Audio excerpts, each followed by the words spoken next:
പാലക്കാട് ജില്ലയിലെ ഏറ്റവും ആദ്യം റിസൾട്ട് എണ്ണിക്കഴിഞ്ഞ് ജയിക്കുന്ന മണ്ഡലം മണ്ണാർക്കാടായിരിക്കും. നമ്പർ 1.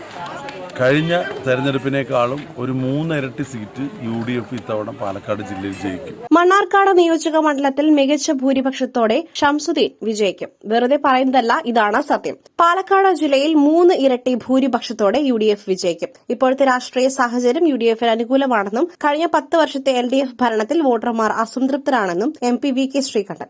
ഇലക്ഷൻ പ്രഖ്യാപിക്കപ്പെടുന്ന സാഹചര്യത്തിൽ UDF എത്ര കണ്ട് മണ്ണാർക്കാട് പാലക്കാട് ജില്ല തന്നെ പറയാം എത്ര കണ്ട് ആത്മവിശ്വാസം? പാലക്കാട് ജില്ലയിലെ ഏറ്റവും ആദ്യം റിസൾട്ട് എണ്ണിക്കഴിഞ്ഞ് ജയിക്കുന്ന മണ്ഡലം മണ്ണാർക്കാടായിരിക്കും. നമ്പർ 1. കഴിഞ്ഞ തെരഞ്ഞെടുപ്പിനേക്കാളും ഒരു 3 ഇരട്ടി സീറ്റ് UDF ഇത്തവണ പാലക്കാട് ജില്ലയിൽ ജയിക്കും.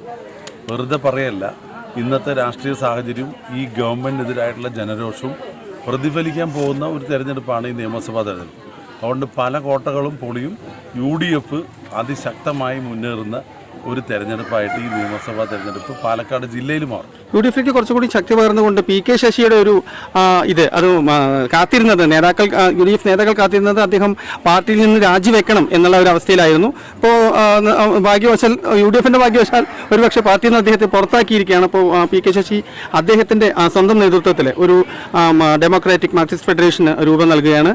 അതിന്റെ കൺവെൻഷൻ നടന്നുകൊണ്ടിരിക്കുന്ന സാഹചര്യത്തിൽ UDFിലേക്കുള്ള അദ്ദേഹത്തിന്റെ പ്രവേശനം എന്നുള്ളത് അത് കൺഫേംഡ് ആണോ? ചർച്ച നടക്കുന്നുണ്ട്, അതിലൊന്നും വ്യക്തമായിട്ടില്ല.